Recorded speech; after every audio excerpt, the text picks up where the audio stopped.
Hello there, and welcome back to my Cobalt Core series, where I try to get a hardest win with each of the 56 possible trios in this game. Just because the original recording had my mic cut out a lot of times, I'm just going to re-record this, and we'll do some post-commentary. Um, Anyways, for this run, I got not Riggs, Dizzy, Peri, and Books. There we go. Those were the three I got. Um, let's see here.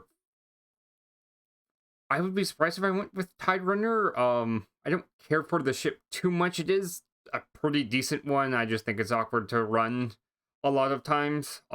Especially with this group, because you have Dizzy that likes to have shield, and then Books can also provide shielding as well. Peri does have inverter, which can convert off of shield things, but it's not that good. Here I decided to lose the max hull just because you don't really need it. You have two shield characters, which should take care of a lot of your damage. As for your benefit or plus side for this run, I just chose an upgraded card. Basic dodge A is normally the safe upgrade to do in pretty much any case, just because you pretty much always want evade in this game. There's never really a case where it's ever bad to have more evade. Even on the Tide Runner, it's still nice. Here, I kind of want to not use Crystal Shard, as I want to obviously dodge the 3 damage attack, which would eat some of my hull. Otherwise, I'm just primarily using my cards to move around. And here, I did need to use the evade there just to dodge. Anyways, for things to upgrade, Escalate, I already have a multi-shot A.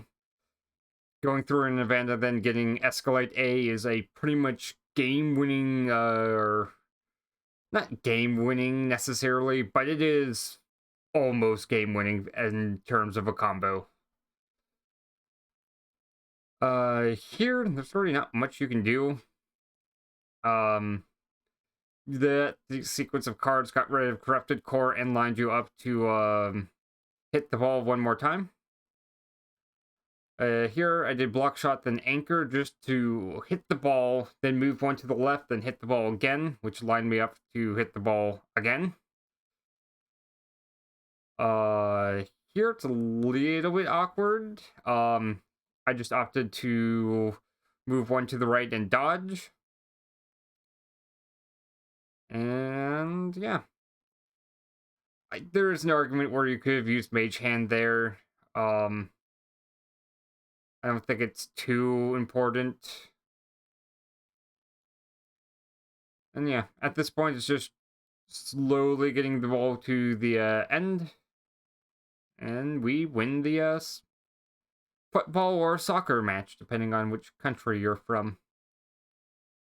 Jettison Hatch, that is one of the best artifacts in the game, especially if you get it early on, because you can just thin your deck massively, so you consistently get the same cards you want. Now the game plan is just find ways that I can play Escalate more often, and scale up from there. Otherwise, for any potential card drafts, there's not much I really want. There's an argument for me to pick up something like Zero Draw or Overflowing Power to get Power Drive. Zero Draw just to play my Crystal Shard and Escalate, so I can draw more cards and play Escalate twice in the same turn. Otherwise, yeah. For this run, I'm kind of just trying to blow up parts. let's see here. There is an argument for moving one to the left. Here, I figured out, though, that you can just use all your evade and then use multi-shot to bring down the enemy down to one hull. And that makes it likely that you'll win in the next turn, like you just saw. Shard pack, if you want to try and go for Books Infinite. I don't think that's needed here. I was a little bit nervous going into this fight just because this is a pretty rough fight in most cases, just because you can lose a lot of damage, and with the it's either the Tidebreaker or Tidemaster, I forget what it's called. It's just with the current ship I have, it's easy to lose games because you take some damage. Right now, though, the strategy is just keep moving off to the right till I have a good chance to deal with the janitor bot, or have the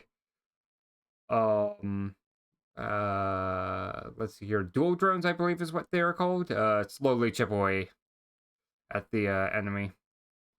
There is a flaw with that type of strategy in that you might be forced to go to the left, and now you are going into where all the dual drones are located. Here, multi-shot into a weak point is pretty nice, and then either block shot or basic shot wins me the game. Or not game, but this fight, though. Here, I'm just going for the elite. Revenge Drive, though, is not that good just because I don't have that much hull. I'm going for the elites just to try and get extra artifacts. I might get something nice. I might not. Glacade would be very nice here just for the extra evade. Trying to think what else here. Books has an artifact that starts with 2 mineral deposits right away in each fight. That is nice for aggressive strategies, as now you have a free defensive tool. Here, use multi-shot, you move one to the right, then use basic block to move one to the left.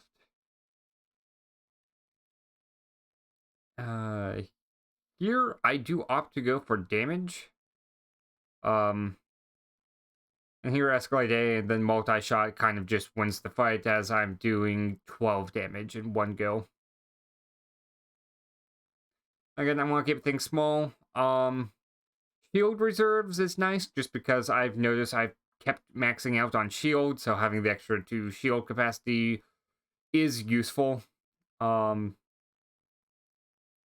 Here, Spike 2 is a fight that I'm kind of nervous to deal with. Primarily because I don't have a lot of defense, and if I get a safety override when there's a lot of payback, I could just die.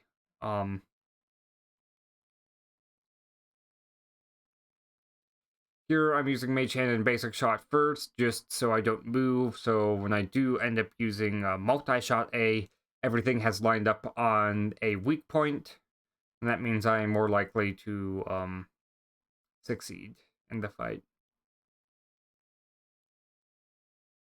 Here I just use basic dodge, or basic block to move one to the left, tried to save some evade in case that was needed.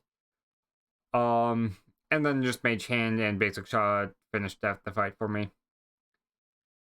Overflowing Power, though, is an interesting pickup here, just because I can't thin out my deck to the point where it's kind of useful where I can get it often. Jettison Hatch is very nice with that. The downside right now is I don't have the best shard economy to use it.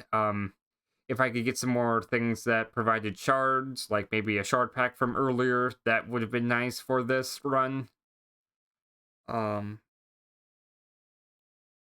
for now, Overflowing Power is good enough.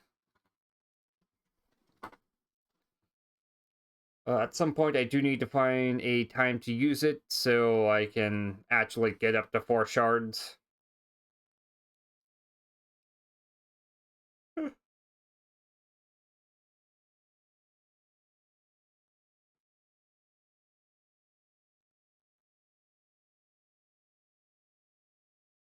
And yeah, this is the case I found.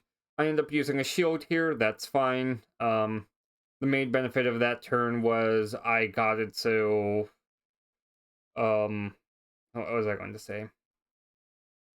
I got up to, at most, 4 shards, which should allow me to, um, be able to get an overpowered drive at some point.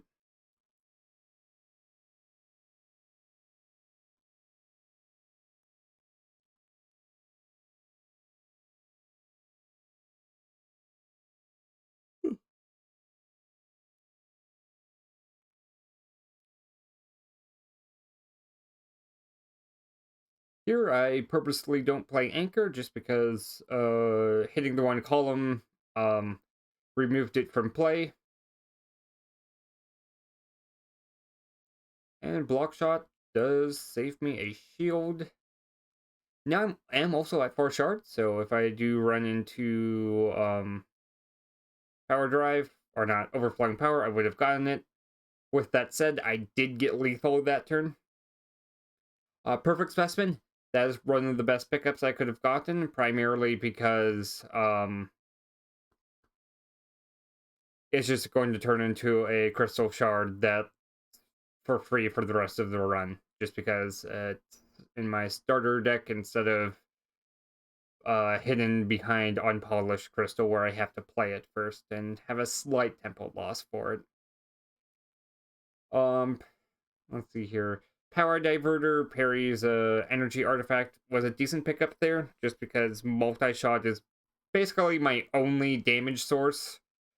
There's an argument to say that Mage Hand is also there for damage, but at some point I do want to get rid of it just so I can get overpower more consistently.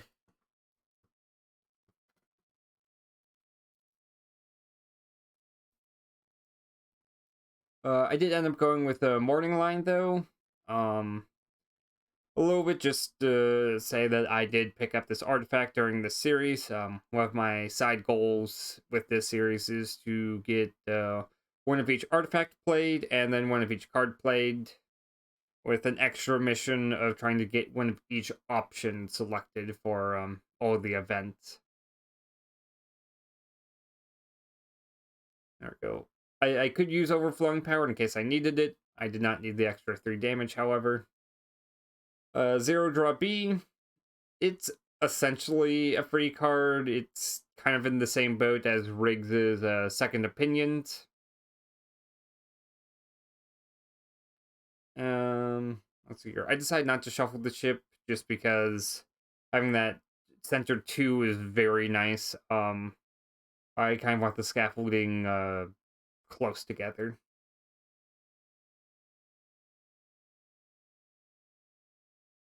Anyways, what I was saying about Zero Draw,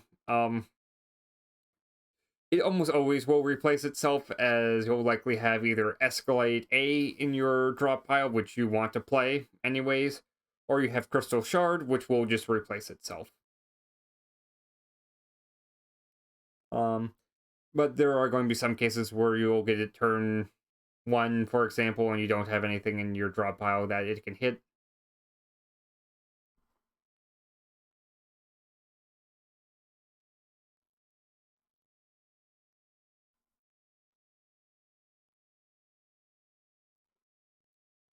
And here I opt to use Escalate just to trade 2 shield for an extra 3 damage. I think that was a fair trade.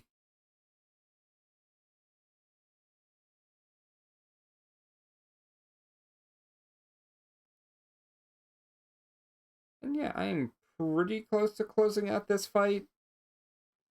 I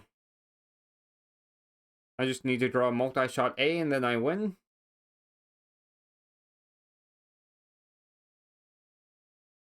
And now I just need to draw any attacking move and I win. There we go. Here, Power Play's not that good as I don't have the hull to play it. Overpower's okay. Skew is normally a good card or a decent card to pick up. However, we're in the Tide Runner. We already have decent movement.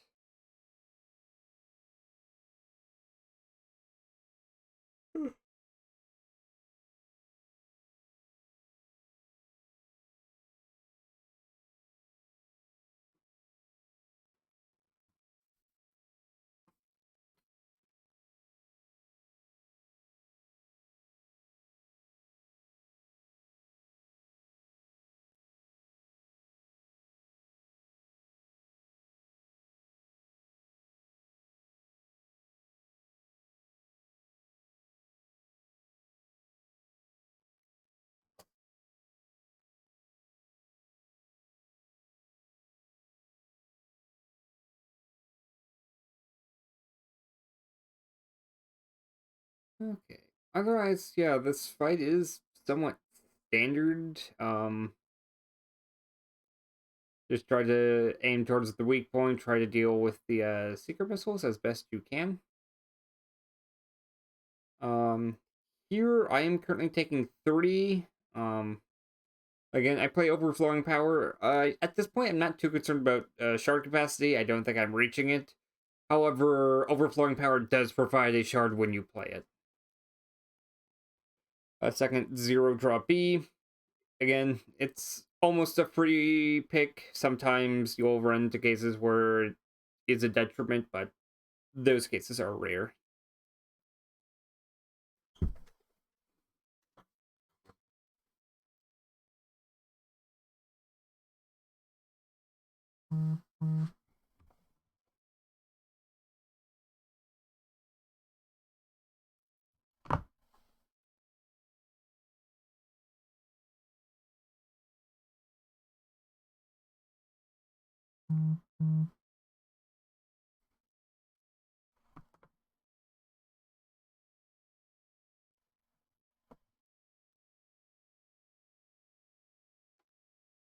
Okay.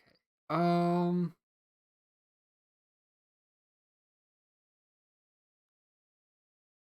Oh yeah, we did get lethal there. Again, power play. Don't pick a power play with Tide Runner. That's almost always a bad idea. Magi Battery, it is tempting. Just because I could go for Books Infinite at this point.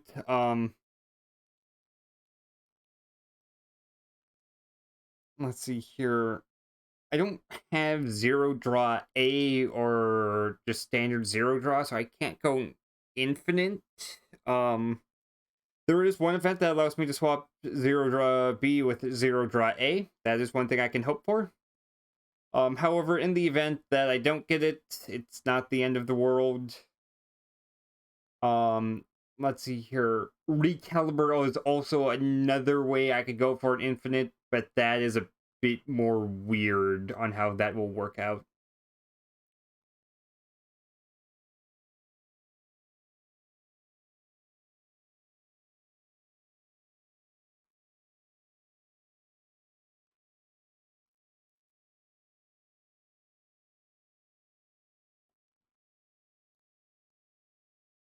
And there we go. We get through Spike 1 just fine. Again, don't really need anything. So just skip for now. And here it's a toss up between upgrading unpolished crystal to get 2 crystal shards whenever you play it, or just remove 2 cards. I think removing 2 cards is almost always better. Um, I did remove Mage Hand just to get unpolished, not unpolished, overflowing power a bit more consistently. Uh, Here I decided to trade 1 shield just to get rid of Corrupted Core, thus thinning out my deck a bit more.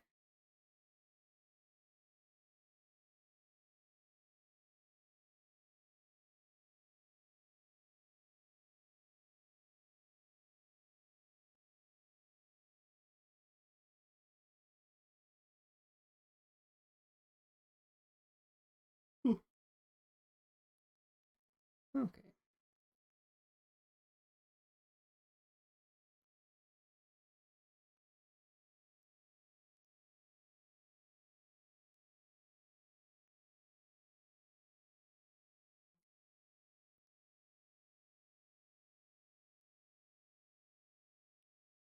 Let's see here. Realistically, at this point, with all the not overflow, power drive and overdrive, you kind of have one. It's kind of hard not to with the amount of damage I have with Peri.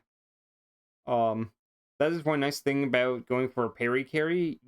Even if you are trying to transition to something else, it is still a strong card combo. Just because you're just relying on 2 cards together. Um, and then because you're also trying to thin out your deck to support someone else's game plan, you get those 2 cards that you want often.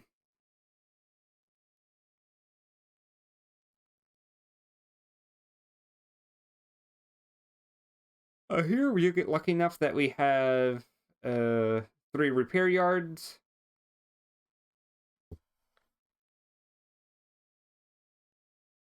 Not too much that we can do to thin our deck. Well, actually, no. I'm counting cards that either exhaust or become cantrips. So yeah, we are eventually going to get a very thin deck if we just go for 3 repair yards and remove at every instant. Alright, even just at 2 instances and doing an upgrade, that still is 4 cards gone, which is a lot of cards to not have to worry about drawing. Here, I'm a little sad that I lose 2 hull.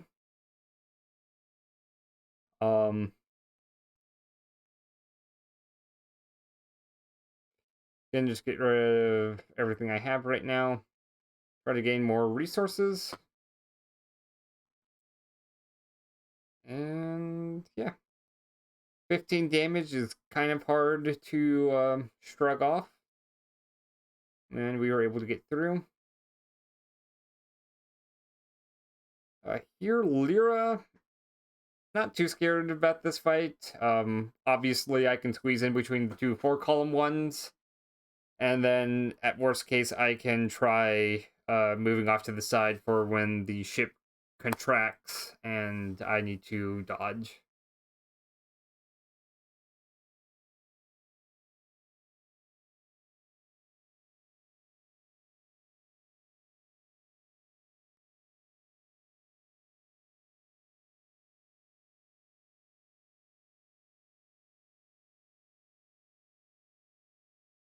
And then, yeah, just play a bunch of cards just to move off to the side. Let's see here. Overflowing power. Just to flex it. Wasn't necessary. I was already doing enough damage as is. Okay, now for card removal. Let's see here. I'm not too scared about Seeker missiles. There is one normal fight where I could get Seeker missile, so I'm a little reluctant to remove Shield Surge, but I think that is what you need to do. Evade is kind of important. Anyways, for this elite, Duncan, it should be pretty easy with the Tidemaker just because we can squeeze through the double drill attack pretty easily, like here. And then when it's a single column, it's easier to deal with. The biggest worry I have going into this fight is what is it? That I'm not going to be able to dodge, and then because I have Berserker Drive, I'm just going to take too much damage. Like, even without Berserker Drive, I'm taking too much damage.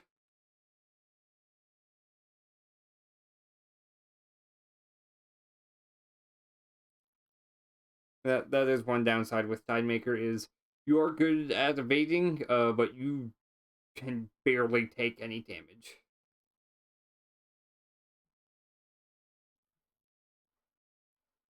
There we go. 21 damage. It is kind of hard to beat. Almost died there. Just remember to move back. And yeah, multi-shot again.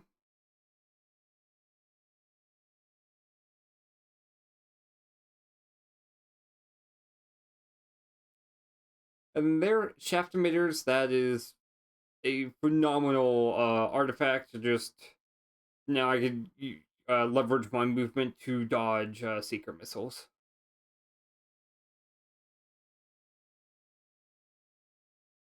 Here there's pretty much nothing I want to get removed.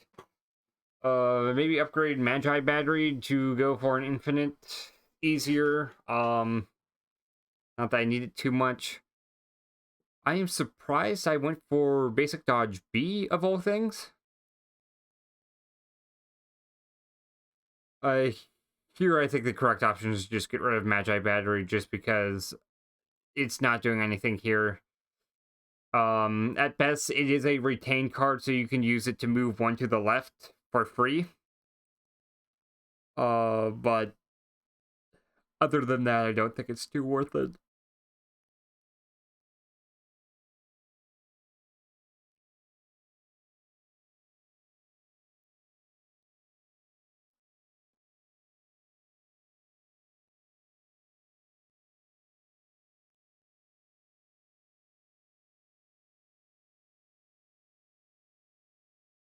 There we go. Use overflowing power just to get some power drive.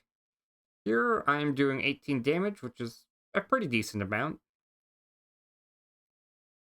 I am almost dead here. I do have the likes of Glacé to help me move through things. That is one nice thing about that card, especially for aggressive strategies, just because the total amount of movement, like a percentage-wise of movement per fight, is going to be a lot more from that card. Perfect Specimen, that's one of the best cards I could have drawn here, just because I get to heal, and then I also get a Crystal Shard on top of that to help me with overflowing power. Otherwise, I think the upgrade here is probably Unpolished Crystal. Just to really help. Overflowing Power B is also another thing now that I do have the Shard economy to support it. And yeah, that is what I end up doing. Either of the upgrades is something you could do. But I think just going it so you get your Crystal Shard right away when you play it does help with tempo, which should allow you to win, well, not win more fights, but make it so you have less bad cases that you have to deal with.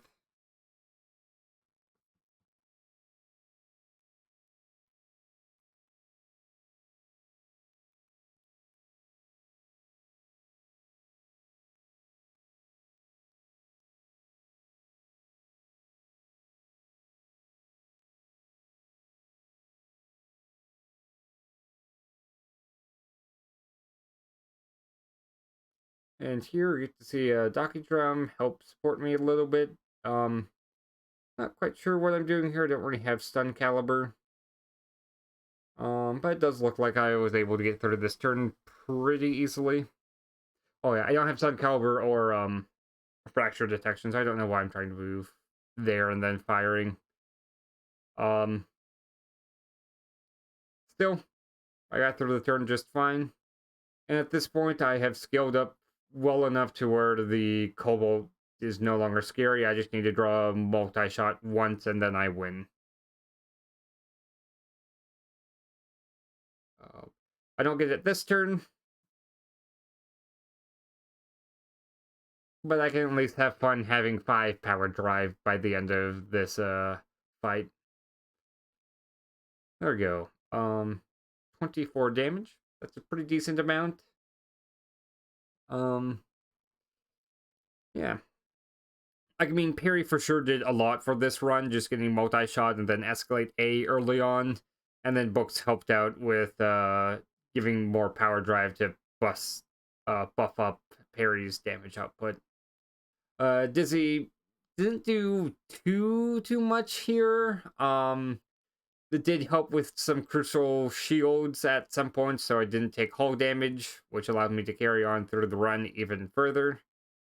So that is one plus side for having Dizzy, but they didn't have too much of an impact on this game past that. Anyways, if you have any questions, feel free to leave a comment down below. I wish you guys have a nice day, and take care.